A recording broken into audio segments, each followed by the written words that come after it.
Today, I am only eating 1,200 calories.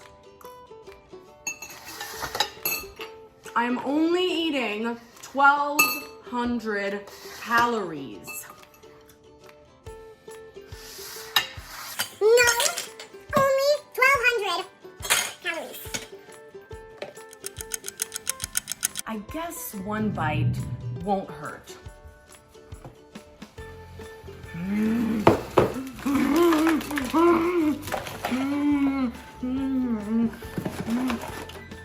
This time, for real, 1,200 calories. I think we know what happens next. It's common for people to want to lose weight fast, but the problem is when we rush the process, a lot of the time we just end up self-sabotaging. This was the exact mistake I made, and it caused me to binge eat and yo-yo diet for years and years and years, and it's why I say the phrase, extreme approaches result in extreme disappointment. Why? Alright, so I've got my handy dandy whiteboard here, and I'm gonna just draw and explain what happens when people try to eat too low calorie. Okay, so first part of the example is we're gonna say that someone is aiming for 1,200 calories a day, every day of the week. So they start off on Monday and they're like, okay, I hit my 1,200 calories. And then Tuesday comes along, they did their 1,200 calories. But then Wednesday comes and we're really hungry, we're getting a lot of cravings, and oops, we ate 3,000 calories. And then the next day, Thursday, we wake up in the morning, we're like, okay, I'm gonna restrict really hard today, I'm gonna eat less, but then you get really hungry again and you overeat and you still end up at 2,500. Then it is Friday and you stick to 2,000 calories again, or not 2,000, sorry, 1,200. We're still doing 1,200. And then you're like, okay, yes, I'm back on track. But then it's the weekend. So then obviously you struggle a bit, and Saturday, oh no, we ate 3,200 calories. And Sunday, 2,700 calories. So you may be like, oh, well, I did 1,200 most days, but the weekly total here is now 15,000 calories for the week. So obviously these are just example calories. Everyone has different needs. There are some people that actually can do 1,200 calories and it's a healthy amount for them. But, you know, so just take these examples as like example numbers.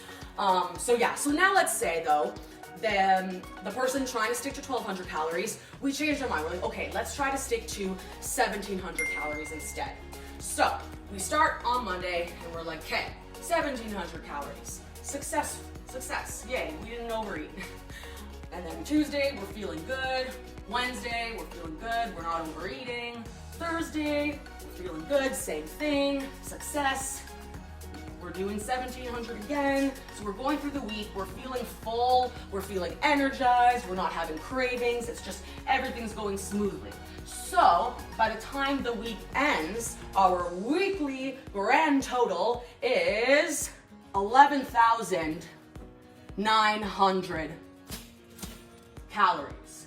So while someone may be like, oh, I'm too scared to eat more than 1,200, but then they overeat and they end up going over. Whereas if you stick with an amount that is more, like when you first go from 1,200 to 17, you may be like, oh my God, 1,700, that feels like so much for a diet. But then meanwhile, you actually stuck to it and you ate less. So that's what we're really trying to keep in mind here, because even if on these in-between days you try to make up for it and eat less or do more cardio, you still wouldn't be able to undo those calories, and you would still end up at a higher average than when you stuck to 1,700 calories, aka an amount that you can actually stay consistent with. So obviously this isn't like the only reason why someone may be on low calories and not losing weight, but it's definitely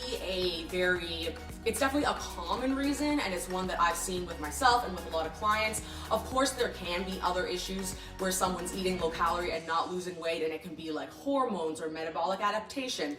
But from this standpoint, it's more so you're picking an amount of calories that you can't actually stick to, because when you do the 1700, you're gonna feel satisfied, you're not gonna feel starving, you're gonna have more energy to put into your workouts, so you're fueling your body properly, so that's always gonna get you better results. And then you're not gonna have really bad cravings and fall off track, because that's what happens when we get too hungry and we're restricting too much. You have that craving, you try to indulge a little bit, and then things go out of control. Next thing you know, you've eaten 3,200 calories and things have blown out of proportion. Whereas with 1700, you're feeling good, you're not crazy hungry, you have room to fit in some cravings for treats and the foods that you really enjoy. So then you'll find that even if you do have a couple days a bit over, it's not gonna feel like out of control, nonstop binging, where you're just like, oh my God, I'm not seeing any results, I'm eating so much. Where 1700, you're like, I feel good, and you'll start to slowly see the changes, and it's gonna last for forever. It's gonna last so much longer than when you're doing a short-term, restrictive starvation crash diet. Now, if you are someone whose metabolism has adapted to low calories, stay tuned for my next video, which is gonna be all about reverse dieting, which allows you to increase your calories while losing body fat. And don't forget, if you have not gotten my Knockout Body No Stress Meal Planner, click the link in the description box below and you will get your free copy. And that is it. Make sure you like and subscribe and hit the notification bell so you don't miss out on my future videos. And I will see you in the next one. Bye!